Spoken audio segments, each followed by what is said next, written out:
You like that? It's awesome. It's awesome. That is some sexy salad. I'm growing mine back out. Hey, Got a little bit of the dual exhaust going.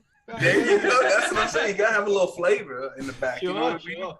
Hey there, what do you say there, world? Welcome back for another incredible episode of the Races Recap. It's Amazing Race, Season 33, Episode 4, the After the Blip episode, the Pandemic Redemption episode, the episode that everybody figured out who wasn't going to be there, why they weren't going to be there, but we're getting the inside information, and we'll get to them. We got my friend, and the one who gives us some credibility, Dr. James Earl Corley, join us. Hey, guys. We got... AKA James Earl Jones. Give us a voice. Give me one James Earl Jones moment. Come on. I'm way too gay for that, dude. You can hit that deep voice. We got the guy who gets us censored on YouTube, my man Joey Cavino. What's up, everyone? And I just want to call to attention Sam High and her beautiful husband, Quadzilla. See those big legs, big shoots? And of course, the team that I was very upset didn't come back because I put them in my top 3. Sam and Connie, how are you? Doing good. He has to say that because we're on the show. No, there's video evidence. There's video. I know. I'm telling you, it was a good pick. We would have got better as the course went. 100%. 100%. I think so too. As you guys work together as a team, because I know you guys are a team when it comes to being parents, but competition, I don't know if you guys have ever competed together doing stuff. Never. You know, so yeah, learning the game, definitely improved. And I could definitely empathize with you because we got the call to be on the show, and then 2 days later Diana found out she was pregnant, so we couldn't get on. So it was like this dream come true. We're going on All Stars at 10 to just the wind sucked back out of you. So it's like, ooh, but it's a baby, and right, it's a joyful moment. What you gonna do? I mean, we wouldn't change anything about that. We tried to have kids for 7 years. Yeah. Oh wow. And to be honest with you, and we told other people this, that being on that show, it rekindled our relationship. Like, we were still, we still loved each other, but it helped us have a different respect for one another, that we had to make it in life because it forces you to make it on that show. And it did something to our marriage that, when I got back, I told everybody she couldn't take her hands off me. And I was about to say, we heard you on the show telling her to run in front of you so you could check out her ass. So we heard that. Like, that made it on the show, okay? I ain't gonna lie. I've done that a few times. I try to blame it on like carrying her bag. I was like, baby, give me your bag. But I kind of wanted her to get out in front that motivated me, like to carry. I'm gonna catch that right there. No, but we really appreciate you guys coming on. We're gonna kick off the episode. If anytime you want to stop us, feel free to stop us. Anytime you want to chime in, cut me off. I'm just used to rattling on until somebody cuts me off. All right, so the episode is the restart. We're going to the St. Gallen Cathedral in Switzerland, which is one of the most beautiful countries in the world, where you guys got to experience a real starting, where the other teams got to experience a real starting line, finally, instead of being at home and running to an airport and then just sitting on an airplane and going to London and not even really getting a real start. 2 teams that were eliminated got invited back because Ray and Caro, Anthony and Spencer, Taylor and Isaiah, Sam and Connie could not make it. And they since put out videos, and we were wrong about one of the teams. Ray and Caro, they did break up, but Caro is the first non-American citizen to ever be on the show. And now you see why they only let American citizens, because she was a German citizen and had visa problems, so she could not come back on the show. Anthony, that's amazing because we had no idea about that either. Like, she's awesome. I thought she was, American and no accent. Yeah, no accent or nothing. Like, both of our last names are German names as well, so we kind of related well with her. She was really cool, but yeah, we had no clue that she was actually a non-citizen. I didn't know that. Is she a military brat or something, or? No, she couldn't have been. She would have dual citizenship. No, her dad was just a traveler. They were just travelers. Like, she lived in like 4 or 5 different countries at some point. And the only way that I could tell she wasn't an American citizen is because if she was like from New York, then Caro would have got his neck broke on that show for the way he was talking to her. And she was just way too sweet. She was just way too sweet. And I'm like, how does she maintain her composure? I guess, you know, that stuff that you get from other countries, you know, growing up. Because she was like so sweet to him, even when he was a dick. Like, that dude. And he's super, like when you meet him in person, he's super sweet. Like he always has a smile on his face. Always. Yeah, he does. He's a charmer though. He got that great grill, you know. The smile is beautiful. The smile is a beautiful smile, but he's got that under pressure side, but that comes with age, and he's probably the youngest. Too. Yeah. 100%, yeah. Because you didn't see how much under pressure I was under. Yeah, I see. And, you know, it costs us 30 minutes a show because I learned, you know, happy wife, happy life. So even though I knew she was wrong, I just did the wrong thing multiple times. That's where me and you were different. Can I say that you were just walking around England and yelling out Bobby over Bobby! and over and over.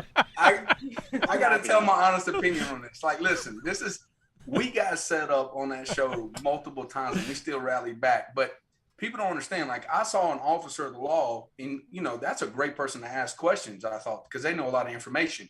As soon as I go talk to him, I got my hand slapped. Do not talk to them.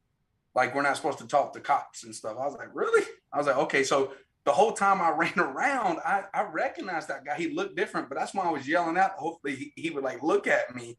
And eventually he said something. I got close enough and he said something. That was kind of funny though. The Bobby. You know, Bobby. I told everybody we're gonna name our son Bobby. You know what I'm saying? Bobby Rock. Little Elijah. Right. I like Elijah better than Bobby. Oh, yeah. Anthony and Spencer, we thought that there was an injury involved, but it turns out that Anthony actually got a new job. He got promoted, and he couldn't take the time off, which kind of stinks because they were definitely one of the favorites to win $1 million. Yeah. So I hope that job is like a really good job because $1 million can... There's always jobs. Like when Mom and I got on the show, she went to her boss initially and was like, "Hey, I need this all time off for work." And he was like, "Well, we're not giving it to you." And she went, "Well, I'm using my PTO or I'm putting my 2 weeks notice in. So you decide." Yeah, I had a similar situation at the place I was working. I was working at a school that, you know, I knew I wasn't going to be there long term, and the county made it very difficult for me to leave. But, you know, I was able to do it, and it was a blessing. Where I'm at now, they would let me go in a heartbeat. You know, it's kind of crazy how the school system is at wherever you're at. Yeah, it definitely makes a difference. I don't understand. My whole life, if I was going to go somewhere, I couldn't have work tell me, no, you can't go. And like, this is what I'm doing. You have to fucking deal with it. And like, it's like, he's the censor guy. We're gonna put a censor up. Oh yeah, this is tame. YouTube doesn't understand what he's saying anyway, so half the time they don't block it. Which is that helps. Justin just lost another $14. Another my damn $14.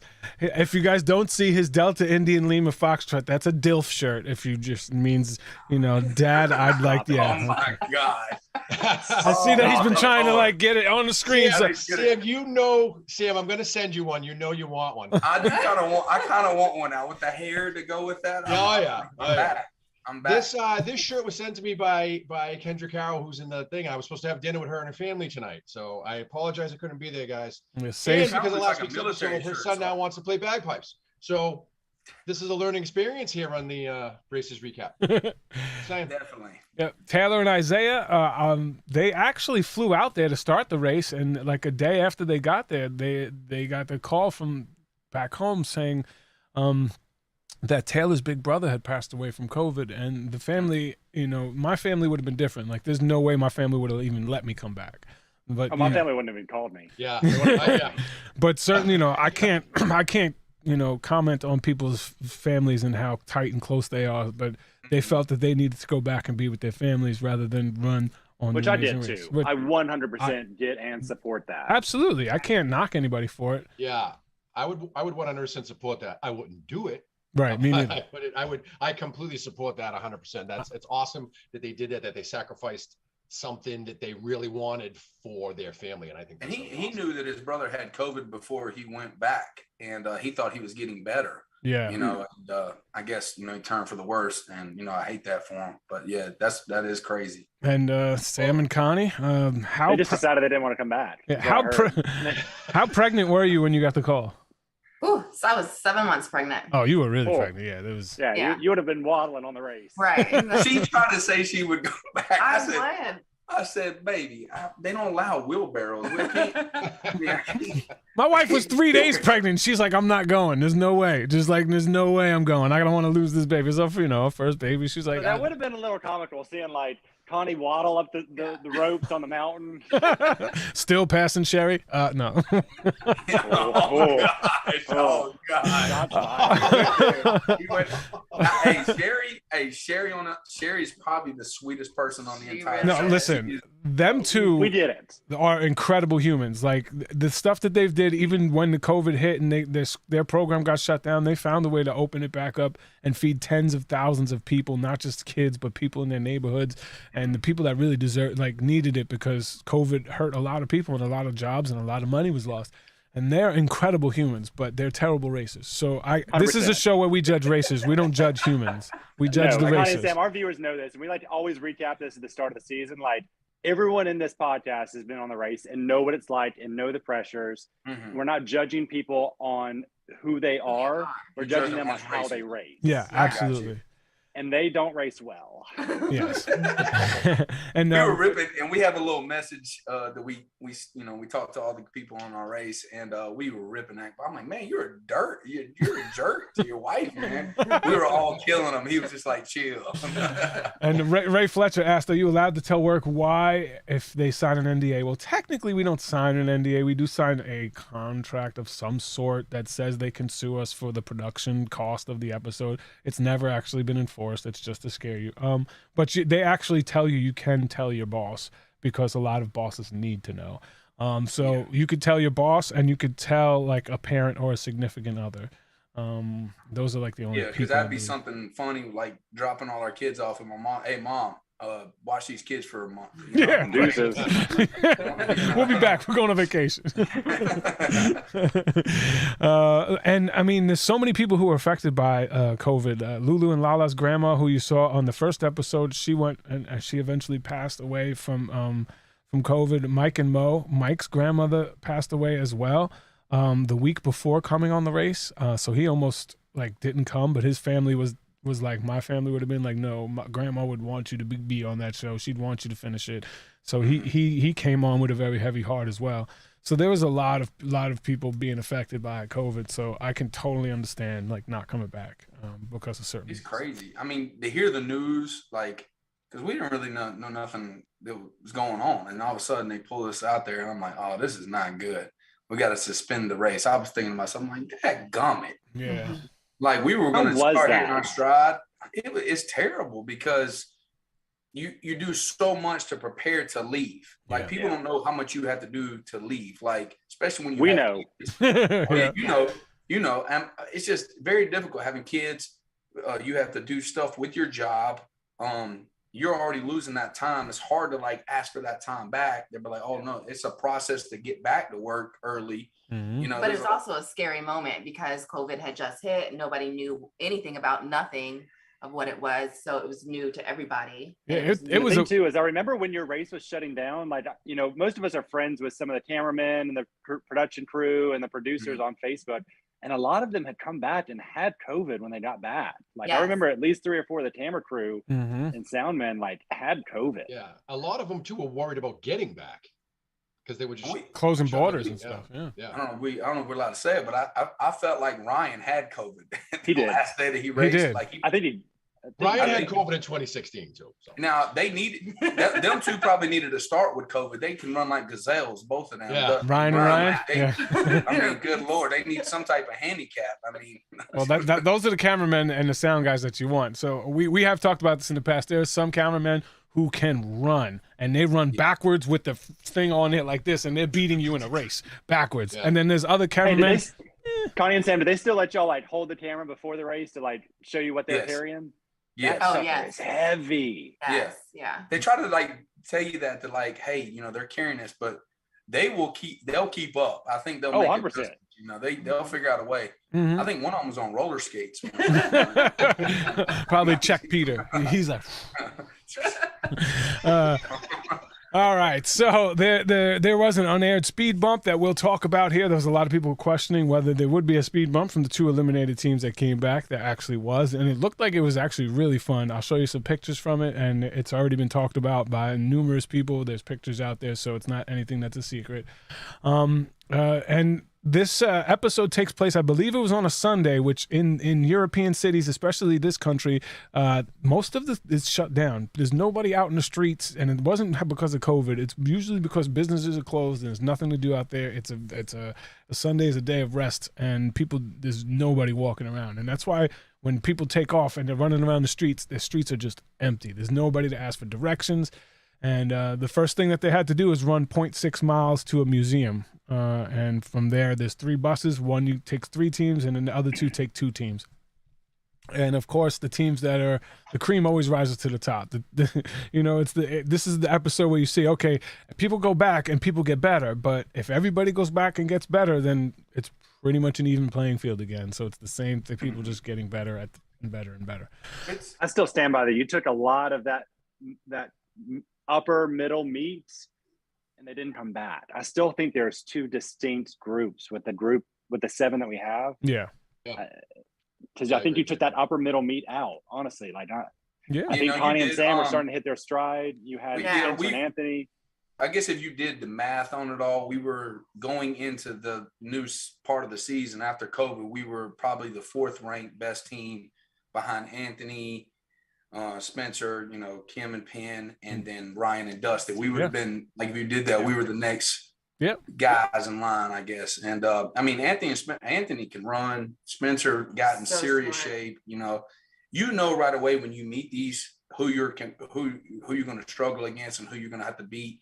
You start strategizing, like, man, do we have to U-turn one of these guys? Do we need to partner up with maybe a group to kind of push ourselves past someone and maybe try to U-turn one of those teams that we don't want to see in the final 3?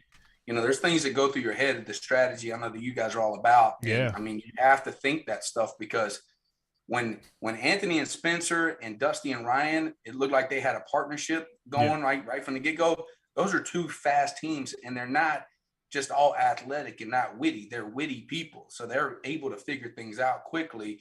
So that's a dangerous duo, But to me, they're the same exact team. They both represent the same exact team. So in a way, for me, they are going to almost cancel out each other.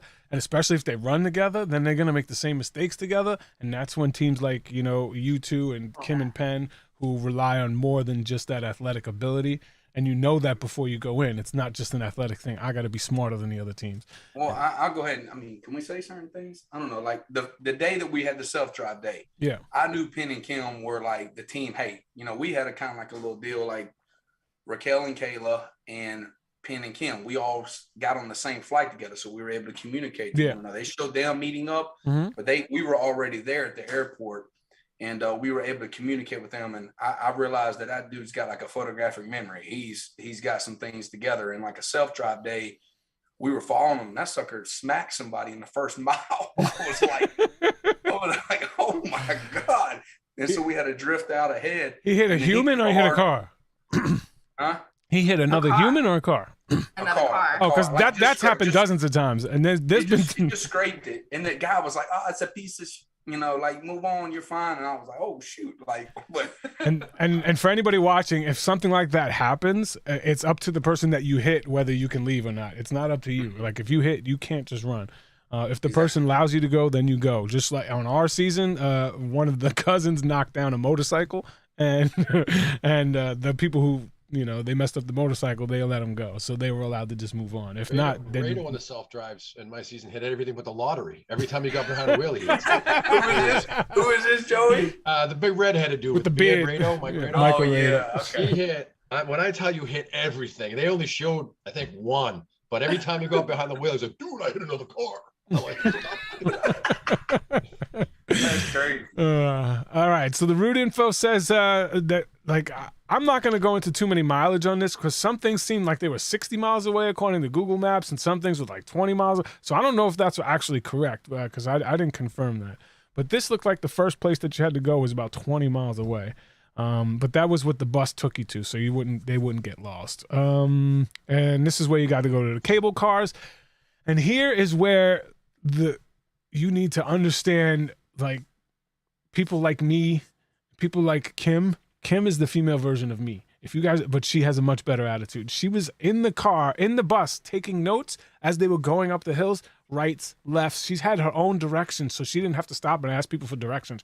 She was writing the directions down that the bus did to go up to the hills. So when they got back in the cars, if they got in cars, that they would be able to drive without asking for directions. That is some insider races recap, like super fan moves, like that stuff that will help you win the race, which is why I really believe Kim and Penn are going to win this race, because ultimately it's going to come down to smarts, and they are the. I honestly don't know who won, but like, if it is self-drive stuff the rest of the way because of COVID, I could see them doing something like that because you don't want to get in taxis because of COVID, you know, all these different things. I could see something like that going forward, and I would probably pick like Penn and Kim to have a, you know, going in before that, I would say Ryan and Dusty would have this chance because there's different things going on. But now, if the game shifts, I would say Penn and Kim do have a slight advantage on everybody. Yeah, they've just shown, they've had these little brief glimmer moments that just show you they are in it to win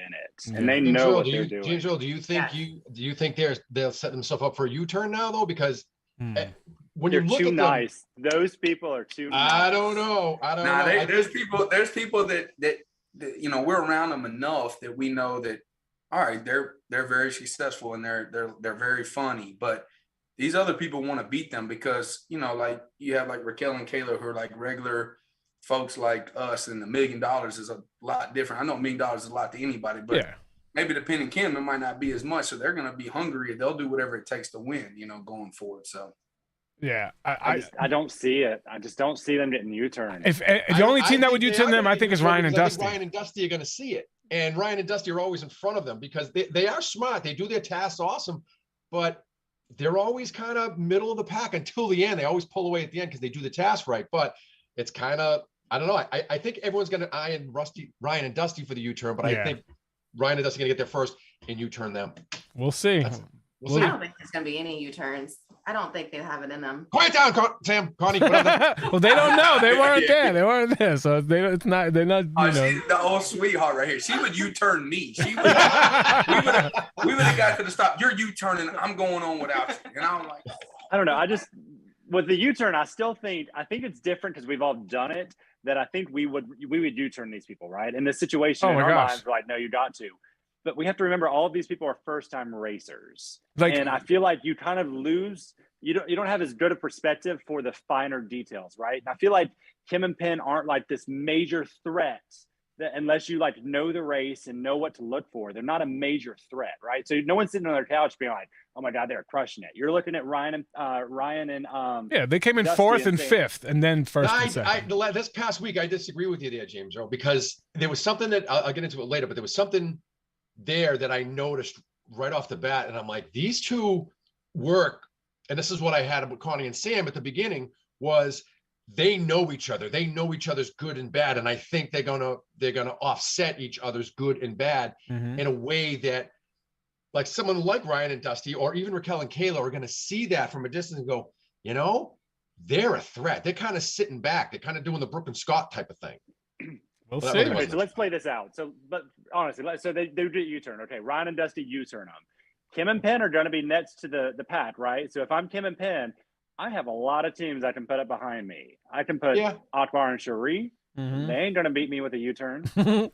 But you know what, too, it's a good point about the U-turn is there's so many continuation legs. They might get U-turn and still be racing. Yeah. Well, but you could get into a situation though, like say it's Final Four, and they got a U-turn set up. That would be the perfect time to try to get Penn and Kim if you feel like they're a threat. And then all of a sudden they might be in a situation where they don't know who's behind them because there's only 4 teams and they whiff on it. You know that could. That's fair. That's very fair. Yeah. So this one turned my mother in the Final Four. Yeah. Yeah. Who wants to? I'm telling you, y'all think I'm playing? My wife will U-turn me in the race. It will be the first time ever. We're U-turning him. Look at her. She ain't denying it. She's just like, yeah. Y'all think I'm lying? Am I lying? So who wants to take in the view? You get this incredible drone shot that I absolutely love, and I look for this stuff. Like that drone shot circling around as Phil is like, you could see 6 countries from here. And he's naming countries like Liechtenstein that people didn't even know was a real country. It's like, he's like, there's 7, we could see 6 countries in this place. And it's so absolutely beautiful. One of those Instagram photos, Instagram videos that you see in the reels, and you're like, wow, I want to go there one day. And they got to go there. And the thing about Akbar and Cherie, everybody's like, how come he let her do it? Akbar is just as scared of heights of heights as Cherie is. Don't let it fool you. He mentioned it. They're both chicken shit of heights. So Cherie was just the man enough to step up. She also volunteered for it too. So like, I commend her for like having the horse by the reins, trying to take on the challenge. Like this wasn't something like he forced on her. No. Let's be very clear about that. Now, I do have some qualms later that I want to pick on Akbar about, like some major qualms at the end of this. But like, she was trying to tackle this. She's like, I cannot fault her for like trying to take the rein by the horses, horse by the rein. So it's sorry, I said it backwards. There you go. I see you, James. I see how you in there. Yeah, I mean, I know like Diana's afraid of heights and she wanted to do bungee jumping and things like that, but that's not something that's going to take you time. That's something that you just get over it and you go.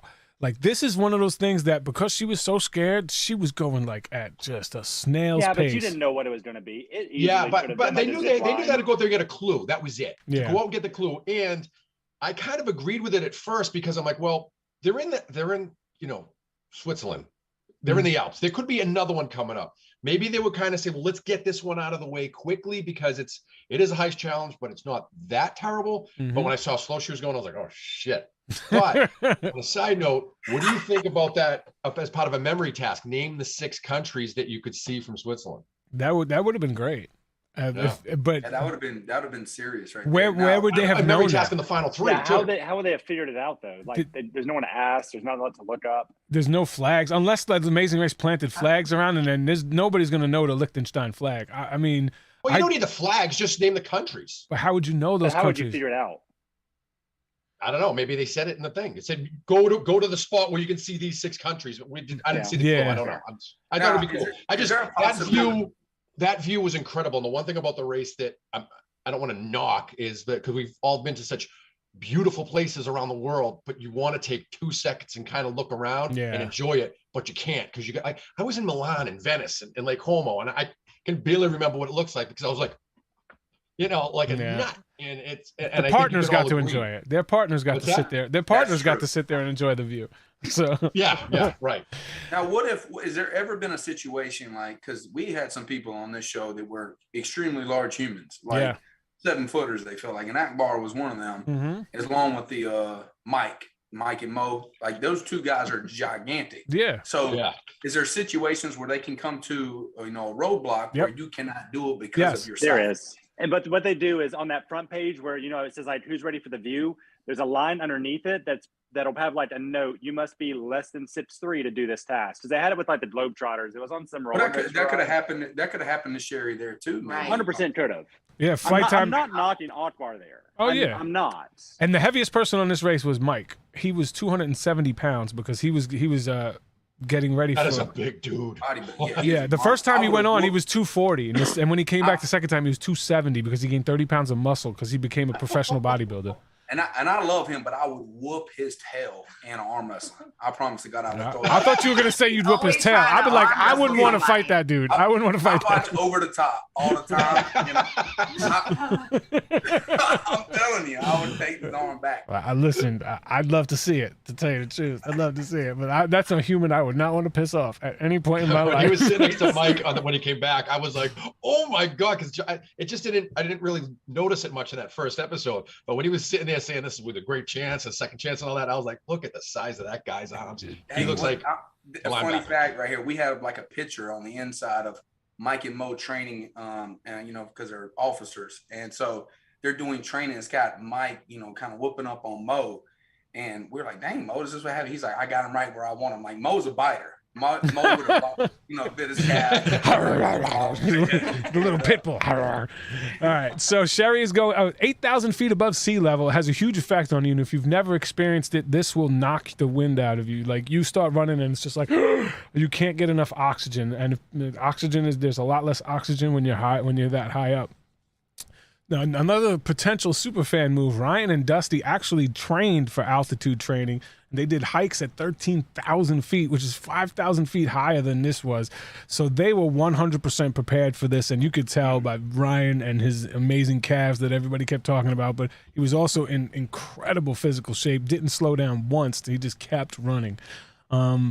And that definitely, you could see it paid off because But it did it really pay off? This is where I think it didn't, because when they were done 20 minutes before anybody else, and they had to wait on the trolley type deal or whatever. Now, if they had made the trolley, it would have paid off. Yeah, they missed it by seconds, but which you know, you could see the trolley leaving. Like it was still in the same shot while they were there. So they missed it by seconds, like a minute at most. They so gotta go, as athletic as they are, they gotta go cliffhanger on it and jump on it.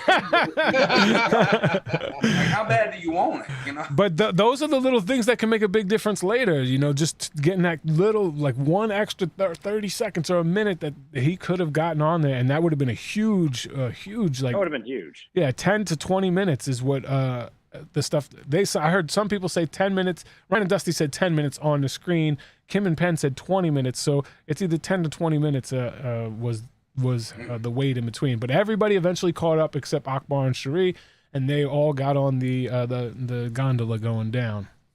Also, is it? I think it's Cherie. I think we've been calling her Cherie for weeks. It's Cherie, right? It's Cherie. Yep, Cherie. Okay. I've been doing it myself. I'm really trying to like. Y'all are terrible, man. This is a call from New York. I'm expecting a very important business call. I don't know if it's them, but should I answer it live? Let's see. Hold on. Hello? Live and smart, Justin. Okay. Most of the time, it's people asking for money. All right. You got to quit that gambling. Yeah, Melissa just said in the chat, how about his calves, though? Yeah, he's got insane calves. Look, if those That's calves all are I any bigger, could they'd see be... for the entire episode with him, by the way. After they pointed that out, all I could see was that for the rest of the episode. James Earl was sitting there going, seal clap. If those calves are any bigger, they'd be cows. Now, well, it's funny. Him and Dusty are so close. Dusty on the pit stops when they sleep, he sleeps on Ryan's calves. It's the perfect pillow for him. He told me it's like a perfect neck brace. It's just that's why they get so much endurance. That's why they're so rested. Yeah. Okay, so check this out. There is some unseen footage that was in the bonus scenes that are on YouTube. Now, they got into the cars here, right? And when you get into the cars, there is the keys that are on the windshield, like right by the windshield wipers. That's where the keys were for these cars. Now, these cars were those ones where you just have the keys in your pocket. You don't have to actually put it in and press start. Arun and Natalia got in the car without the keys and drove for like 30 miles with the keys, and the keys were on the windshield wiper. Oh, Jesus. So when they got out of the car, and he didn't put it in park, so when he shut the car off, he couldn't get it started again, to put it in park, and they were like, where are the keys? Well, we don't know where the keys are. There's supposed to be some keys. And then they looked on the clue and it said, check the windshield, and it just so happened to get stuck there. Could you imagine if they drove and the keys just flew off, car would have stalled, and they would have never found the keys? Mike and Mo would have made it on. Yeah. Then Mike and Mo would have got it. Exactly. Mike and Mo. That's what they needed. Real quick, they needed that. Yeah. Real quick, Justin, are we moving on from the roadblock? Because I have some thoughts about Akbar and Cherie that I really want to share. Oh, absolutely. We could definitely do that. Go for it. Yeah. James is But, just before we get to that. No, go for it. I'm sorry. This is just my soapbox. And again, Connie and Sam, the viewers know that like none of this is personal. I got you. The thing that absolutely drove me insane watching this is Cherie did the task. She did it to the best of her abilities. Yep. Like it's a tough task for her. It's something she doesn't want to do, but she did it. When she got back with the clue, when Akbar ripped that clue open, I saw such a defeated team. So if you look at his face, if you go back and rewatch it, he like really like slowly, passively rips it open. They're just like mopey as all get out and looking at the clue. This is coming from someone, and I had to go back and look at our season and like look at the leads. Mom and I were at the back of the pad for 4 of the 10 leads we were on. When I say back of the pad, I mean like scratching to stay alive. I remember. I watched it. Yeah, we watched you struggle a little bit. There's 4 of the 10 leads. Mom and I were the very back of the pad. Now, 6 of the leads, we were just coasting along doing fine. But 4 of the leads, we were clawing to stay alive. But we were fighting. Yep. There was never a point where we were just giving up, defeated. We're like, whatever. Even in France, when we were hours behind everybody, we didn't give up. We kept fighting. Yep. It drove me up the absolute wall when they're halfway through a lead and they're already defeated, accepting that they're in last place. And the reason that makes it worse is because they were both Division I athletes. Like, you don't stop. You don't give up. You don't stop playing in the fourth quarter because you're getting blown out. Like, did you watch the Super Bowl? Did you watch Tom Brady come back and beat these, like, the Atlanta Falcons? Even in the lead Mom and I were eliminated, we started 1 hour behind every other team. We were literally an hour. I remember the producers being like, so all the non-elims are up. How are you going to feel about being an hour behind everyone else? And Mom and I lost by 4 minutes to Chris and Tiffany and sits to Chris and Tiffany and 4 to the paparazzi. That's right. We closed almost an hour down. And they hadn't done the speed bump yet at that point, right? No. So, like, you got some, like, fights. Just fight for it. Absolutely. Do you think the other teams knew that Mike and Mo and Ron and Natalia, they had to do a speed bump going into this race? I don't think. Phil must have said it to them as part of the beginning, and then they just edited it out for the show. Yeah. And I'm kind of bummed that they didn't put that in there, and hopefully they put it on the DVD or somewhere, because it's an integral part of the race. And It is, yeah. I like that they did it, but I just wish they showed it somehow. And like Justin said, it's fun to look at, but it still was part of the race. And I don't really like it when they take out parts that, like detours. They just take them out. They could have shown a lot less of Cherie struggling, and they could have edited one less commercial too. Yeah, well, CBS has got to get that money. Right. All right. What if I know you? I know y'all want to move on, but what if, like, I'm just looking at Akbar because he's a coach. He's the type of guy that's coached most of his life, and he knows that his wife is this Division I athlete. Maybe when they got back and they knew that they could train, maybe this was like a buildup of, like, he's been trying to coach her into, like, training more, but she's, helping the kids or she's doing certain things. And he's like, I'm telling you, you're going to need to do this. And it was like retaliation of all the time off that, like, hey, I told you you're going to have to do this better than what we did before, something like that. It could have been like, you still can't lose your cool, like you're saying, James. They had 19 months to get better shape. You have that conversation after the pit stop. Like, you did your 4 little feet to that pit stop, Matt, and then you can have whatever conversation you want. And I'm fine with that. Like, you did those 4 feet to the mat. Yeah. And again, he should be a Division I athlete, but what was that, 20 some odd years ago? Yeah, right. You can't rely on that. Someone was playing the NFL 20 years ago, what they look like now. Right. You can't rely on that. But they know what it takes to get to be in prime physical shape. They know what it takes. They didn't do it. Exactly. That's what pissed me off. They both came back looking exactly the same from 19 months earlier. Again, I'm not trying to knock them on that standpoint. Like, it's COVID. They have families. I get it. The thing that drove me up the wall with that is that they looked so defeated, and they were halfway through the leg. But James Earl, let's just say you're a doctor, you're COVID, you just got canceled from the Amazing Race, and now you have months and months and months to do a couple sit-ups while you're working. Or I don't know, eat a salad. I don't know what it is you're going to do, but you're not going to do something. And they had 6 weeks to keep yourself in shape. They also had 6 weeks notice from the time that they were told they were going to be on the show. Yeah, so if nothing else, you had 6 weeks to get in the best shape of your life. Which 6 weeks you can totally transform your body in 6 weeks. I could train for a marathon in 6 weeks. In fact, it's a 6 week training schedule to run most marathons. Yeah, professional fighters. 6 weeks is like. There's no excuse for it. Joey, take your shirt off. I want to see this marathon. Don't tempt him. He will. No, it's a hairy mess. By neglect. Let's see if this deal's got some chest hair. All right. So teams must drive themselves. Raquel is upset that there is no stick shift, and so am I. Michael and Mo were the first to get to the clue box, but went the wrong way. Eventually came back to the clue box where Natalie and Natalia were just picking up their clues. Yeah. Oh, Mo. And if you watch the bonus footage again, they left the clue, the detour clue. They dropped it. And when they got to the detour, they didn't have their clue. So they didn't know what they were supposed to do. Shut up.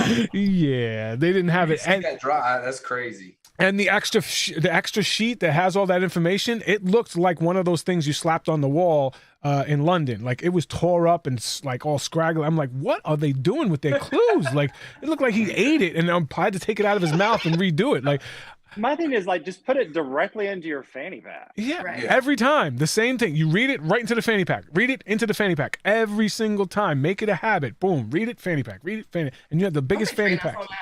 Yeah, I mean, they do. They said, do not lose your passport. I mean, they let you know because they've had people lose their passport or something like that. Oh yeah, passport and clues. That was my favorite. Speaking of fanny packs, Connie, when she took her backpack off and she was carrying just the fanny pack, all I could think about was her fanny. Like, I bet you, man.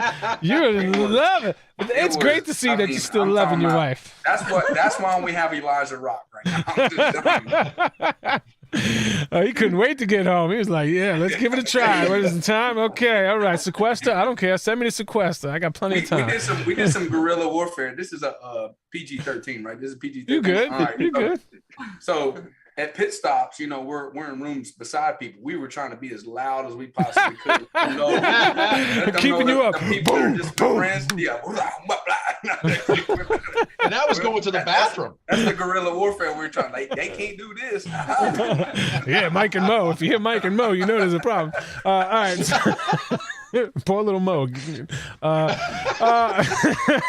So Big Mike is scared of spiders and snakes, and you learn that in the bonus footage as well. All this bonus footage is actually on YouTube, and if you're out of the country, it's on Paramount Plus now, so you could check it out on Paramount Plus as well.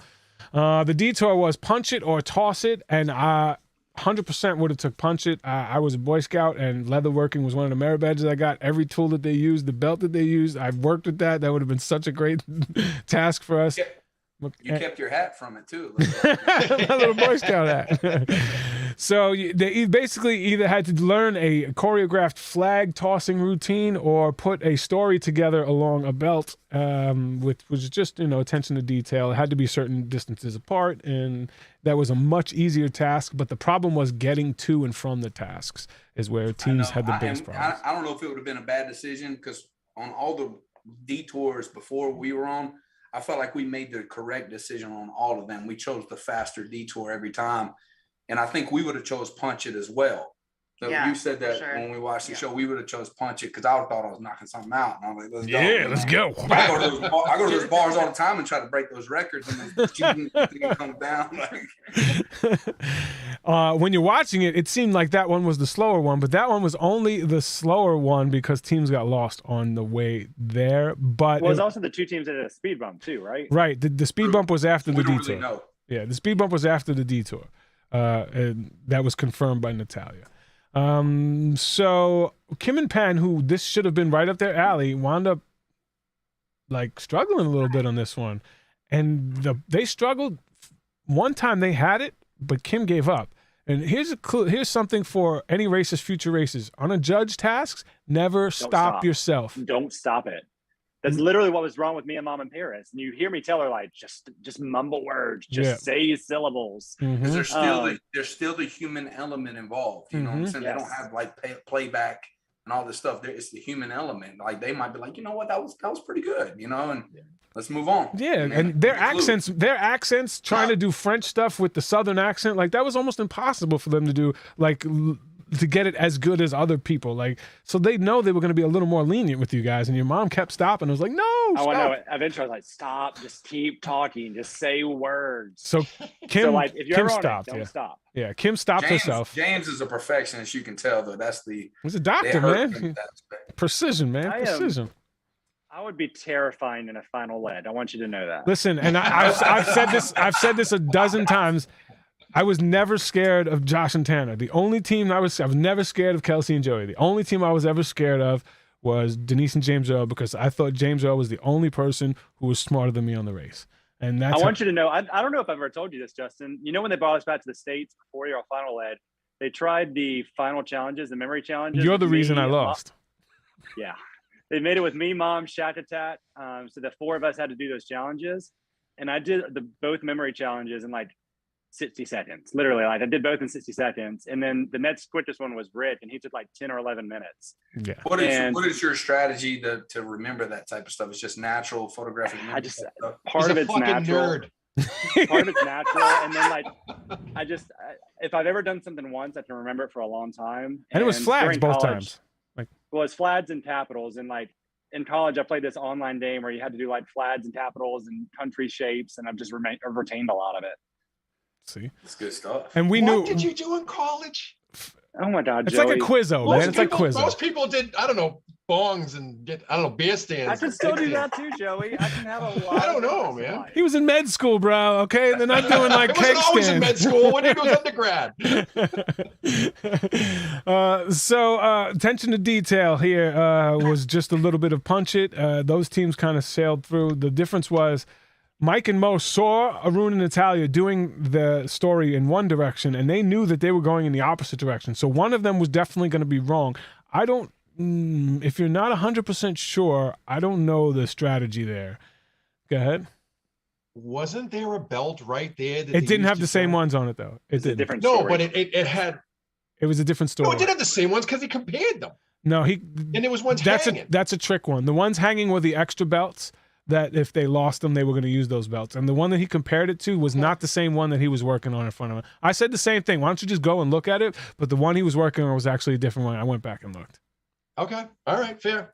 Yeah. So I listen. No, I was am like, curious in the extra clues and the extra information that it was all muddled and muddy and torn up. It had it in there. well, it did. Listen, they told the story, and the story was easy to follow. Like, you know, there was a cow and the son, and you find the goat, and it was easy to follow. But they just didn't understand which direction. And I don't know, maybe it said in the bonus which way to start, whether it was buckle end first or belt end first. But I've always started at buckle end. I would start at a buckle too. Yeah. Right. It just makes more sense. Buckle is the beginning of the belt. That's the way a belt is. Buckle's the beginning. I don't know. Yeah, he goes around. Yeah, Makes sense to me. It was 6 pieces. It was only 6 pieces, so get it in, and they only had to be a certain distance apart. So I don't know. But the choreography, this is where Ryan and Dusty, they didn't think they were going to get it. They were intimidated by Kim and Penn, and then they were like, should we switch? And I was like, wow. See, that shows you right there. That shows you right there that these teams know Penn and Kim are better than what you think. Do you see that? And that show is clear evidence that like they're good at this stuff. Mm-hmm. It also shows you they're not focused because they're worrying about another team. Mm-hmm. Yes, true. But they actually stuck. Go ahead. Or they were concentrating on his calves from running up the mountains. Like James, that could have been an easy, we could have thrown a U-turn for James if he was behind his calves the whole time. Seriously, right? I was distracted the whole time. He actually knows the names of the muscles in there. It's like, oh, look at the ligaments in them. You even work the ligaments. So Ryan and Dusty actually nail it, and they get it ahead of Kim and Penn, who took 3 tries to get it. But that was also pretty impressive. The judges were pretty lenient. Very lenient. Yeah, judges were pretty lenient. The thing that I was like is the teams were not in sync, and the teams were like messing up almost along, like didn't go under and hit themselves. And there was some teams were really fast, other teams were just really going super slow. Didn't really seem to matter too much. It's really lenient judges. It was almost like a mini roadblock. Yeah, like it was 2 individual ones, right? Yeah, like there's 2 individuals, and they just had to do it kind of at the same time. Yeah, the only ones who did it in sync were obviously Lulu and Lala. Like they were like perfectly in sync. Like they were actually like cheerleaders who twirled batons. Yeah, they were like, whoo, whoo. They literally do everything together. Like I thought they made the most drastic change from the beginning, before pre-COVID, and then after. I thought they made the biggest adjustments. I thought that they've improved greatly. I think they worked on their shape and physically they're the only team that I noticed look different. Penn looks a lot younger. To be honest, I don't know if they did something. Botox. I don't know. I think it's the haircut too. Yeah, he had a young haircut. He looks a lot younger, and he was a little skinnier. But yeah, other than that, everybody else kind of looked the same. No, Lulu and Lala are definitely the most improved. So far, yeah, absolutely. So judges, Cherie and Akbar are still having the same issues. They still have the same arguments. They still doing the, Akbar saying the same things. You got to get it up off the floor. And then she's like, shut up. I thought you wasn't going to tell me to shut up. Well, you deserve to shut up. Like, so they're having the same exact fights that they had in the first couple episodes. Still having the same ones. If my eyebrow raises real big, my wife's got her hand right on the rocks. They can be like, we'll be right back. I'm listening to you guys, but I'm not hearing you. I'm not hearing you. It's like white man can't jump right now. I'm like, well, don't make any gorilla noises if you happen to go off screen. All right, we'll have to mute them. You know what I mean? So here's my thing with Akbar and Cherie. I don't really care if you want to fuss at each other during it. We can go back to Brooke and Scott, and I was the first proponent for Brooke and Scott way back during their season. Yeah, because Brooke the whole time bitched the entire time. Every word out of her mouth was a bitch, bitch, bitch. She just kept pushing through. Like, she kept like moving stuff. She kept like, she was trucking the thing through Vietnam, like crying and moaning the whole time, but she was still moving. Yeah. I feel like Akbar and Cherie get in their heads and slow down and get frustrated, and you can yell at each other, but keep spinning that flag. Just keep moving that flag, figuring it out while you're yelling. Like, just keep doing it. Absolutely. All right, so the speed bump here was they had to go cabbage bowling. So they thought they were going to be rolling cabbages and knocking things down, but you had to get into a life-size cabbage. One teammate got into it, and there's nothing, you couldn't see it. I'll put the picture up on the screen in a second. You could when you get into it, you couldn't see it. So you had to be told which direction to go by your teammate. So and the teammate doesn't even know if you're facing forward or backward because they can't see through the cabbage, and you had to knock down hay bales. Team said it took anywhere from 10 to 20 minutes. This looks like something that would have been really fun to see. Totally. And so unless they just killed it, which, you know, it doesn't seem like it was that difficult. Like you said, 10, 15 minutes, but yeah, I don't know. It looked cool. I was like, man, this giant cabbages, why not? You know? Absolutely. And I'm going to try to pop it up here. So Arun and Natalia crushed it. Mike and Mo crushed it. It's funny because Mike, the big dude, got inside the cabbage while Mo was like telling him which ways to go. And I thought that, you know, Mike would have been the guy leading it because, you know, a big 270 pound 6'6" dude like in the cabbage rolling around. That's probably why they didn't air it, because it didn't look like a real cabbage then, because if Mike's in it, his head's out. You know what I'm saying? It was and they couldn't change it, you know. So yeah, that's the advantage. Yeah, I can't pop it. That would have probably been a cooler part of the detour than like the buckle. Yeah, like the buckle could have been the speed bump. A little more challenger, so it's a little more even between the two sides. That would have been a cool half of a detour. Yeah, and make the buckle the roadblock. I'll pop it up later. It's not working right now. But there's Mike and Mo, Arun and Natalia. The big problem with that, though, it was easy, but both teams got really lost going to this farm because this farm was in the middle of nowhere. And when you got to this, like, it was a single lane road with no people around, no houses around, no nothing. So if you went in the wrong direction on these single lane roads, there was really, like, you had to go, like, miles before you can actually, like, find a place to turn around. So they both got really lost. And they were obviously two teams, no matter what was going to happen. If you get lost there, you're the two teams fighting for last place.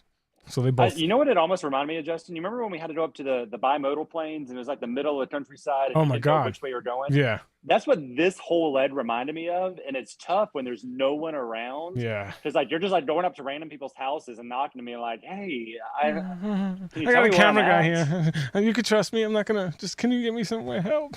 But it's weird when you're in the middle of the country. To speak on something that's kind of cool. I don't know if you remember this, but I brought something to the production that they'd never been asked before. And I was like, oh, shoot, y'all never been asked that? Hey, you know how you get money on every leg? Well, you can build up money as you go. Right. We had an abundance of money one time. And I was like, you know what? I'm going to buy someone's cell phone. I'm going to buy something off somebody right now just for the race. And they were like, I don't know if you could do that, but they had to ask. You can. And they had to come back. They're like, we've never heard this before, but we're going to say no. But I'm like, if you're allowed to do that, could you imagine having a cell phone on like the last leg or something like that? You can. To get away. I mean, that would be a huge advantage. It's not technically against the rules. You're right. It's not exactly. So I was almost real close. Anything you acquire along the race, you can use to trade for other things.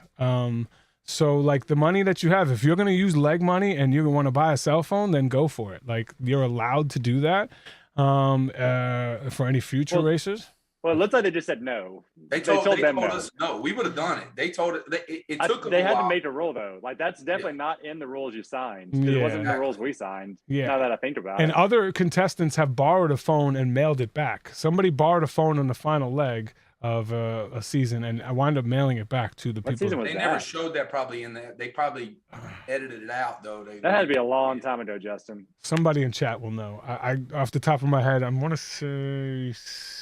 Justin, I 16, thought you knew 17? everything about it. I know.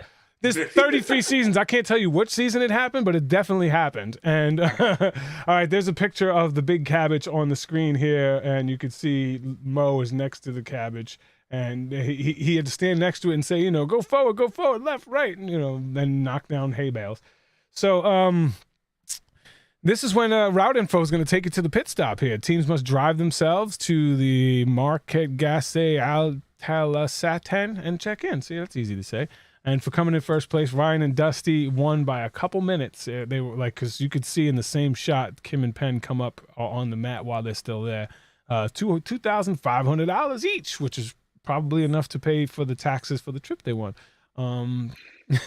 For anybody who doesn't know, that was, to be honest with you, that was a little lower than any other time. I mean, I've seen 5,000, I've seen 7,500, I've even seen 10,000, but I've never had to buy an seen airplane to do the race, so they're probably cutting back a little bit. we won 2,500 each in one leg. So yeah, like, what leg was that, Justin? 14 legs. That's yeah. We won 66,000, and it was from. That was like 36,000 we won from Fitbit. They gave us 36,000, and then you 25,000 for second in place. So, and that's 56. So then we won another 5,000. So 2,500 each for one leg. And $15,000 went to his mic, people. No, I would say of the 66,000, about 36,000 of that went to taxes between the cash legs and paying for the. Because when people say you win a free trip, it's not a free trip, ladies and gentlemen. It's a right to pay taxes for those $30,000 trips. $20,000 trips. That like, who's gonna take a $20,000 trip? Like, but. Yeah, Tom and I got all cash for our legs wins. Lucky.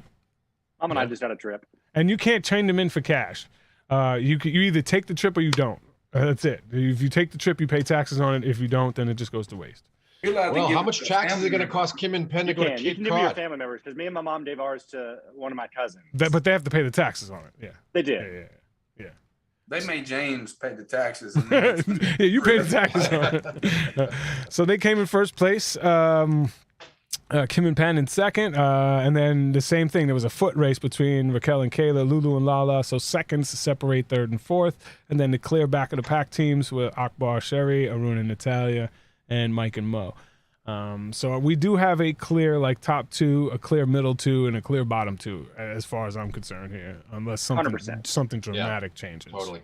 And again, Lulu I and hate Lala, that because there was, like you said, the middle, the upper middle kind of got taken out, Spencer and us. I felt like we were definitely there. It would have made the race a little more interesting too going forward, I think. Absolutely. Not to piss anybody off. Connie's Just like, in our eyes. Oh, yeah. just in our eyes. That's right. I mean, I'm going to be confident. And I thought we had and a then little Kira and Ray too, as dysfunctional as they were, their average was not awful. No. I do think they would have been eliminated by like 7, 8. Yeah. But they, I feel like you have some definite. I feel like there's a very clear top three. Mm-hmm. Before I saw this sled, I feel like there's Lulu and Lala may sneak in there now, but it's a very clear top. Yeah, and Diana's in chat. She said it was India where we won the money. I want to hear everybody before we move on. And so I just got an image. I want to hear everybody's top three going forward right now. Oh, now it's easy. It's so easy. It's simple. Ryan and Dusty, Kim and Penn, clear 1 and 2, and I think the third team is going to be unanimous as well for Raquel and Kayla. Yeah, agreed. Definitely. That's the final three. That's the final three all day, unless something crazy happens, which you could. Lulu and I mean, that's pretty hard. That's pretty hard to argue. I mean, that's what we say. Yeah, that's what we would say too. Who would be the fourth team then? Let's go forward. The other female team. Lulu and Lala. This is that New York thing again. I mean, there's only 5 teams left, right? I think they're the most improved, but I think the dark horses would be Iran and Natalia. I think not having a speed. See them making. Some rookie mistakes. They can't find their way across the street. They just can't. Getting from no sense of direction there at all. Getting from point A to B has eliminated more teams than anything else ever in the history of the race. Getting from point A to point B, and they're terrible at that. So they have no chance. Yeah. All right, so next week they got a long-ass staircase to climb, and Mr. Calf Muscles is having cramps, so having issues with his big old calves. Maybe that's an issue there. We'll see. And then there's a throw. Go ahead.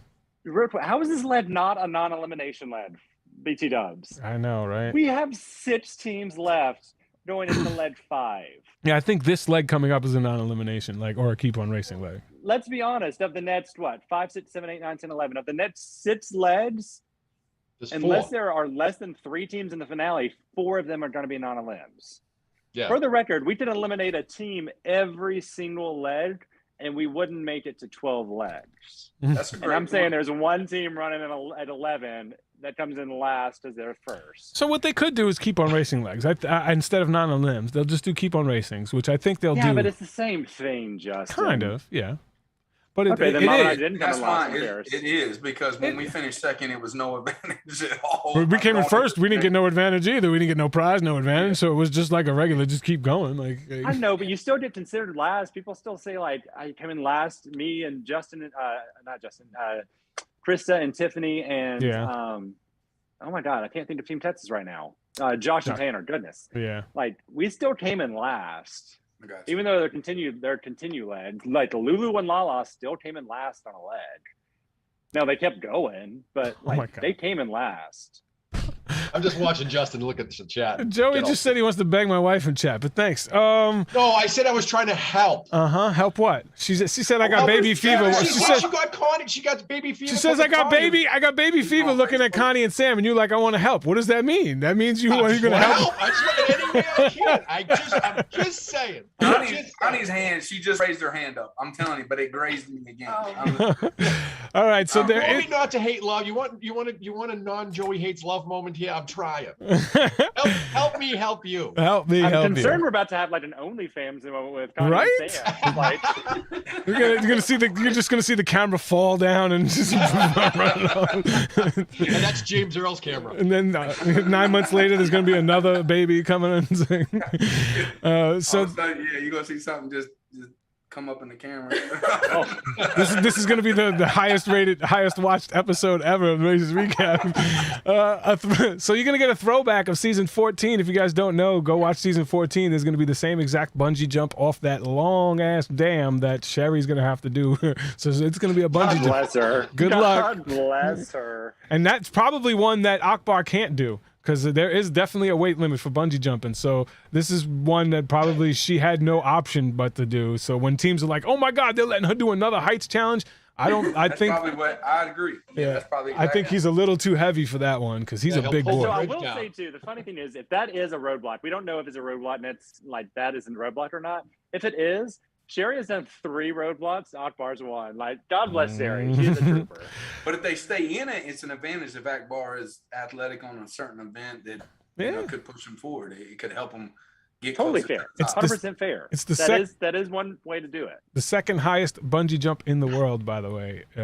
70 stories high is what. What's the highest? I would do it butt slap naked. I swear. It's in Australia, the highest one. I don't know. It's the one in Australia. I forgot the name of it.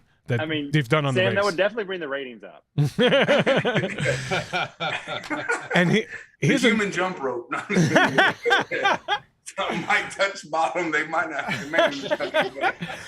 So I also saw that the name of the episode following this one, so I think they're going to stay in Switzerland again. It's called Say Cheese, and Phil has said multiple times his favorite task ever in the history of the Amazing Race is the cheese carrying one, where teams had to carry a block of cheese down the hill and everybody bust their ass and fell and broke all that. So I think that's going to be another throwback in the episode following next week. So I'm really looking forward to that. That'd be really cool. Yeah, we'll see how that one goes. All right, so here's a couple things from bonus footages or other shows that I've watched. Sequester, the first time, was in Portugal, which Portugal has been a few times now. Teams didn't know what countries they were going to.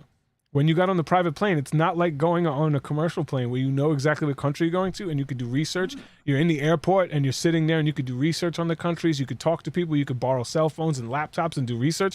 Teams could not do that, which is a disadvantage for Kim and Penn, who I think would have really took advantage of that. God bless them. They only gave me the clue. Your clues don't always tell you what country you're going to. Yeah, I mean, some of the times it just says like go to the town. Go to Switzerland.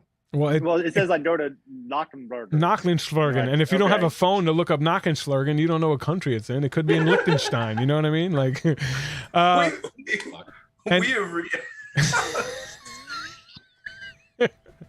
reference like names you could call your significant other down here. I don't know how many times on the show today. Not French lurking. Oh, you're nuts. And when you're flying private, there's nobody on the plane that you can ask for advice or questions or things you can ask. So that's flying private. You also lost that ability. I wonder, are they on the same plane as like Elise and Bertram?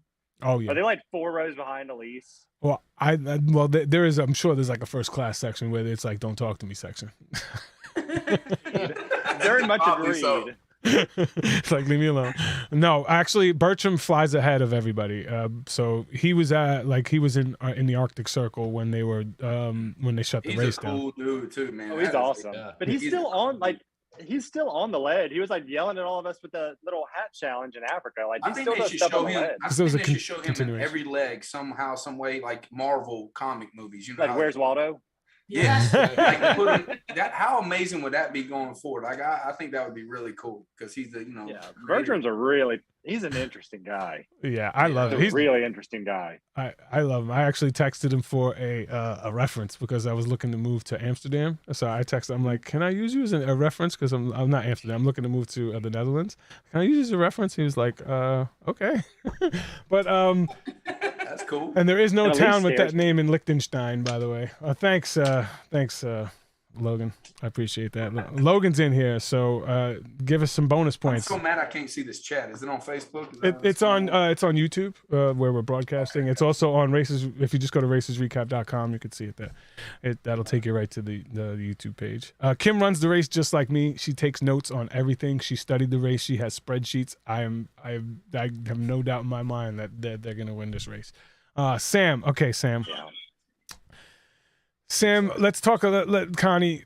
All right, we'll talk about this in a second, and we'll get into the questions that everybody has. Awards, let's go. My superfan move, I'll give it to you right away. Ryan and Dusty train in Denver for altitudes. One of the only teams to ever in the history of the race do that, to train at high altitudes for altitude training, and it definitely paid off. There was an unaired superfan move that I'm going to give to Kim for taking notes on step-by-step directions while she's in a bus, so she knows when she gets back in the car. That was unaired, so I can't really technically give it to her, but she was taking notes of step-by-step directions on how to drive backwards. So that 2 superfan moves right there. Joey, what do you got for us? Joey hates love relationship advice.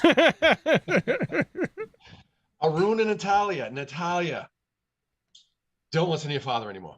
Exactly. She has to take control of that relationship because she says a lot more than he does. He's more reactionary, or actually he's not reactionary at all when she says something. She has to take more control over that. She has to be the alpha. Akbar and Cherie, train wreck. Kim and Penn, this is what I was talking about earlier.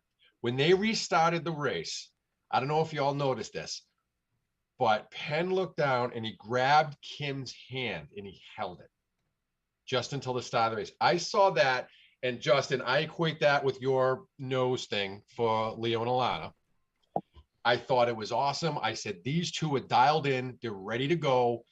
They have this together. So don't change your thing, those two. Raquel and Kayla, same thing. They dialed in together. And Ryan and Dusty, I mean, everyone's doing great. It's just Natalia has to take control of that relationship. Yeah. And then she can get in the rest of them. Everyone else is like, they seem locked in. And yeah. Kim said a few. Joe, you remember when you didn't like Tim and Penn? Yeah, right? Yeah, I do. And shame on me. And I'm the first one to admit it. I suck at those things. And the more I watch them, I keep seeing Tara and I. Because I had goofy grayish hair going on, but I wasn't such a nerd as Penn was. But don't let Penn fool you. I'm trying to tell you, Penn does like muscle ups on the regular. Oh, dude, did you see how fast he was running down that damn mountain? That dude did not care about his ankles. He was like, what did y'all say about remember what y'all said about me, Justin? And like, oh, I'm old, I'm just nobody, I'm this. And then all of a sudden you found out I ran 20 marathons. I did all this other stuff. But and no one knew that. But I look kind of like a big goofball too. That's what everyone said. Like even my castmates were like, "Oh, you're just kind of a big goofball." I was so non-threatening to everybody, and then me and Tara just put it together, kind of like Tara was the one taking all the notes, and I was just I was drinking beer. I told you. Yeah, you're like 6'3" though. You're a big dude. I never slashed y'all, Joey. Thank you, James Earl. I appreciate that. Justin did though. I definitely did. Oh yeah, I loved it. I understand there's more than just a physical threat in this race. Absolutely. Oh yeah, and nobody looked at me. Nobody looked at me and Diana and were like, "Oh, there's the physical threats." Like, not on our season. No way. I mean, I walked right to the finale. I'm like, there's no way these two are gonna win. What I would love to do is this geek. What I would love to do is do like a top 10 most athletic teams, top 10, the smartest teams, like have like different levels, and then and you guys put it together. I think it'd be really cool. We can do that. And the only rule is you cannot put yourself on the charts if you make the charts, because Justin would literally put himself top. Oh, he put himself number one for everything. Not everything. I'm definitely not physically the best, but mentally, yeah. There's nobody more prepared than I was. Best looking, Justin. Absolutely. No, I got called. I said I had. Listen, people wrote that I had man boobs on the show, so there was no way that I can't argue with that. There's a diff of the man boobs. Yes. So you started taking estrogen blockers and stuff? No, I still got man boobs. It's something that runs in my family, and I've never had a big chest, but it's something that if I ever go back on the show, you better believe that you are going to see. If I ever get invited back on, I am going to have a six-pack, and ain't nobody going to say anything about me, man boobs. But I will still be the most mentally prepared team. I want you to know I'm going to closet this thing and write it in my little notes, so that whenever he does get back, I'm going to put that clip and then him running down the beach in like a little Speedo with my man boobs jumping up and down. But lucky for me, everybody was checking out Diana's boobs instead of mine. I promise you, I'm not bringing a bait. If we get to go back, I'm not bringing a bait, so I'm wearing a banana hammock. I promise you. Yeah. All right, what do you got for your awards there, James Earl? My little steel clap of the week. Yes. It's gonna go to Ryan and Dusty when they freaking knocked out the flag routine. Like, you would not think the alpha male team is gonna go in and crush that challenge, and they did. It made me so happy. Well, they definitely they're a physical, proud team. When you look at them, they're like definitely the physical team, but the mental team is Kim and Penn, and the choreographed team you think would be Kim and Penn, but they went in there and impressed a lot of people, definitely. All right, so if you guys don't know Connie and Sam's full story, I actually just watched before coming on. I didn't see their CNN. The little CNN clip that they had where Sam was a new coach. He was taking over a team that was 1-10, and within 2 years he won the first state title in 60 years, which is an awesome story. But the real more of the story with the Brahim, I mean, you mentioned it and you talk about it a bunch on the show, but Brahim's mom died when he was 5, and he was bouncing around from house to house, and he couldn't play football because he didn't get the grades. So he was told he couldn't play football. And that's a time in somebody's life, like for somebody like him, I'm getting emotional. But for somebody like him, that's when everything could change for the worse. When the thing that you love is taken away from you, like the only thing that you love, or the only thing that you're good at, the only thing you're passionate about is taken away from you. That's when you turn to like violence. That's when you turn to gangs. That's when you turn to like things that can really destroy your life. And Sam and Connie literally changed this kid's life, and it's an incredible like little special to watch. Just Google the CNN. I can't help it. I wear my emotions on my sleeve, man. And that's a great thing. You don't change that, man. You can. I cry. My wife picks on me because I watch a good movie or something. I'll be teary eyed every time I go to church. I get cry. So when your emotions are moved to tears, it shows you're a passionate guy. You can use that to so many advantages in your life. And a little backstory on this. Brahim was about 95, 100 pounds or so when he, it's not like it's everybody says, oh, it's like the movie Blindside. I'm like, well, no, Brahim's not 6'7", 350 pounds. Hey, you want to come live with me? That type deal. It's he was so tiny. He was but his heart was made of gold. Like, he was in my class first block, and it wasn't that he wasn't intelligent enough to get good grades. You have to be in school enough to get the grades. Like, there's certain attendance requirements. Well, he was showing up to my class in weightlifting constantly all the time. You can bring the baby here if you want to. They might want to. Oh, I want to see the baby. Hey, they want. Yeah, you can do it afterwards. Do you mind? I don't. If you don't want to, I don't. No. It's no problem. We knew the whole show we couldn't do it, so with my mom and my bonus father, we're watching the baby. But so Brahim, to get back to that story, this is a kind of a cool thing. So he's in class. I'm after school. We're having after school workouts. We're trying to get better. We're trying to get this program together. And he would always ask me. He was the most apologetic kid when he would come in like, "I'm so sorry. I'm sorry." I was like, "Brahim, you got to get here, dude. What's the deal, man?" you know, I'll try to be that coach and like hard, but love him at the same time. And then every day he would stay. Once he got to school, he was great. And so he would stay with me afterwards, and he was like, can you take me to work? Can you take me here? Can you take me there? And eventually, about a month into it, I knew it was something going on in his life, but he's so prideful in a way he would not tell you.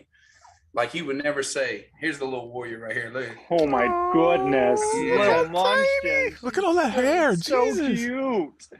Well, we put the hair my on him so he looks like me. This is not real hair. This It's is just a toupee. He's got more hair than my 1-year-old. Oh, he is so cute. Yeah, he's a stud. Yeah, he grunts a little bit. You want to grunt for He's a him? grunter, yeah. He's a grunter. But Brahim, you know, he's our first son that we had, and he's a junior at West Point right now. This is one of their shirts that they wore for the Army-Navy game. But when my wife is the rock star, because we had a 2 and 3-year-old daughter at the time at the when we were living at the other house. And I was like, baby, is it okay if we bring him over for dinner? And I told her that I don't know his situation really, but I'm telling you, it's something unique. I said, it can't be good. And I love this because she's like, yeah, bring him on. I knew personally that I was trying to bring him home for permanent. She didn't know that at the time, but I knew he was such a great kid. His heart was made of gold, that he's such an appreciative kid that she would fall in love with him. And I just kudos to her, because not many people know, and I'm just going to talk a little bit about you. My wife lost her mother when she was like 2 years old. She just packed up shop and left her. Oh. And then she didn't have a great relationship with her dad. So Brahim, you know, he has a father in his life. He don't look at me as a father. He looks at me as coach, and that he loves me and I love him. But he really looks at Connie as a mother, and it is a special bond between them two. And, you know, I just kind of get in the way sometimes, but I'm just kudos to her to be able to do something, because it's very difficult having a 2 and 3-year-old daughter at home. And I just remember at the time, you know, it's you're taking in a teenage boy, you have no idea what's happening. But, you know, when you meet him, you know, you can see his heart. And that was truly, I think, what I saw and we saw, and he just fit in perfectly. So I couldn't, you know, you hear about this and he's so attached to him, and he just grew with our family. I mean, yeah, he's still with us. And when he comes home for Christmas, this is his home. Yeah. And spring break, he's still here. And he's like, I'm just so proud of him, because we might be, I keep pushing him because he's got this little girlfriend now, and I'm like, hey man, she's a good looking girl. Brought a girl. Yeah, and he knows I'm like too into his life, so he won't tell me to the end. He tells everybody else but me, and I'm like, dadgummit, Brahim, you forget who daggone loved you first, brother. And it's kind of cool, but I'm like, man, we might be like young grandparents one day. I'm gonna be a stud granddaddy. You know, I'm gonna be called my granddad name. I'm gonna go ahead and tell you on the show, it's gonna be Bobby. They're gonna call me Bobby. Pappy. Yeah, that's awesome, man. He went from when you took him in, became a straight A student, became an awesome big brother. He found faith in God, and he went on to get a scholarship at West Point, which has an 11% acceptance rate. Just like, it's just an incredible story, and it's not over. Like, he's gonna go on to do great things. 50% of the people don't make it. People don't know that, but 50% in the first 2 years, you know, you have to make it to your junior year. Last fun fact about Brahim, and I promise you I'll be quiet because I just love this kid so much. No, it's all good, man. He helped us win a state championship at a place. After we both left that school afterwards, tried to move closer to the house that we moved into, and some other situations. A new principal came in, you don't always work well with. But he played his entire career at quarterback, legally blind. He doesn't see out of one of his eyes, and no one knows that. That's how great he is. I mean, that dude is a stud. We try to put contacts in his eyes, it won't fit. Yeah, the cornea is too. Bye, I love you, mom. Oh. But yeah, it wouldn't work. Yeah, wow. It's kind of that just shows you it was divine intervention to help us win and to help him. I mean, those kids needed that. I mean, you should see the championship rings that they have. It was an amazing thing. If you haven't seen the CNN story, it's a really good one. The best story, in my opinion, is CBN. If you look up the CBN story, that's the one where we get to really show you who we really are, because, you know, CNN is not going to talk about our our faith that much, you Right. know, and which is fine. But you know, that CBN really went in detail of how our lives are now. I'll definitely check that out. All right, but I know we're running late. I'm going to run a couple questions by that people have asked. Connie and Sam, did you receive any time credit on leg one? Was there any cameraman issues or issues that you guys had wind up getting? Say that? Yeah, yes, we did. Okay, yeah, that's kind of. I mean, it's happened in the past. Like, if a cameraman's got to take a shit, you get a time credit. Like, if a cameraman's needs to change his batteries, you get a time credit. There's a lot of. Well, it was because we were told, we went to that station where Digibin was, and so what happened was there was the music on this side, but we went to the right, and then we got kicked out of the other station, and they were trying to call the cops on us because they're not allowed to have cameras down there. Right. So so for an hour, we wanted to go fighting down there with each other. We're just running and circling around there above the station, and then finally somebody came to us and said, "What's going on?" Yeah. You know, from the producers, they were like, "What's going on?" And we're like, "Well, we got kicked out of the station. We don't know where this thing is, Digibin is." And she was just like, "If you want to go down there, you can go down there." And we were like, "No way." Yeah. So that was the second time we got our hands slapped. You know, I did hear about that. Slapped the cop, and then So it was an emotional day for sure. So like it showed us at that race that we're like, they're like, you know, they're so. I promise you, we're better than what we were on the first race. We were an hour behind everybody because when of we the got taxi. the taxi right from the get-go. Oh no, we understand the edits. All you of us know have that, edits. but like the general population, necessarily they look at me like I'm a daggone idiot. They don't know that, like, you not see the guy with the hat. When you're on a show with Joey, you never look like the idiot, so don't worry about it. Right. I just gave you a compliment in chat too, you big jerk. I can't read everything, man. Like, Joey, how much stuff do you have to write down on the race when you were trying to communicate to English-speaking people? Did you have to like write down notes and say, "Read this," and then? No, because Tara spoke 4 languages. I just sat there with. She carried you, so she needed to be on this podcast. Tara had to get bad surgery after the race because she just carried Joey. How aware of COVID were you before you started the first time? Was it even a thing in America at all? Like, was it something that you knew about at all? I mean, yes. I don't think I'm not a big. It was early. Yeah. I know I don't want to piss somebody off right here, but like, you know, going back on the race, I think you had to get vaccinated. I would have pulled an Aaron Rodgers and had a fake vaccination. Let's not get into that one. I want to get political here. I have no problem with that, Sam. Oh, here we go. Any locations that you guys really wanted to go to? Was there like a prime location that you wish you would have gotten a chance to go to? No, I mean, I like cold weather, so like the Arctic Circle, anything. You guys were actually going the damn Arctic Circle too. Yeah, no, and something like that, I would have loved it. You know, just breathe in the cold air and let the dragon breath come out. Oh, they see the dragon for real. Then I would have liked that. What about you? I don't know. I mean, just on this last episode, I wish that we would have went there just because it was just so beautiful. Yeah. Germany, I think would have been a nice thing in both of our. I lived in Germany. So yeah, and it is a beautiful country. I would have liked that because most of my family's from Germany. Greiner, you know, that weird name that y'all see. If you research that, but yeah, they're from Germany, so I would have liked to see that. That'd have been cool. If we would have went to any Asian countries, she can speak 15 different languages. Damn. I'm just kidding. Oh, I was like, oh, damn. That might be the most ever on The Amazing Race. You're in my top 2 now. All right, 2 more questions and we're out of here. Is there anything that you wish would have been portrayed differently with your edit? No. Okay. Can you answer that? No, I think that they portrayed it as fine. I mean, I think going back on the show, they would have liked this a little more, like, because our relationship, like I said, grew. I know it's hard to say, well, you've been married. Well, when you go through the struggle. No, I didn't like him during the race. She didn't like during the race. She did not like. She found out. Diana she didn't found out like she me. liked me after the race. You know what I'm saying? I was mad. Yeah, she was. That's true. All right. Last question: If they said that, hey, we know that Connie is pregnant, but you could still come back on the race, which member of one of the other teams that couldn't come back would you have wanted to race with? Me and Spencer were gonna race together. Nice. And that would have been a lot of teams said that would have been unfair, and I think that's why it didn't happen, to be honest with you. Yeah, that would have been a good team. I don't know why they would have said that, but you know, I understand.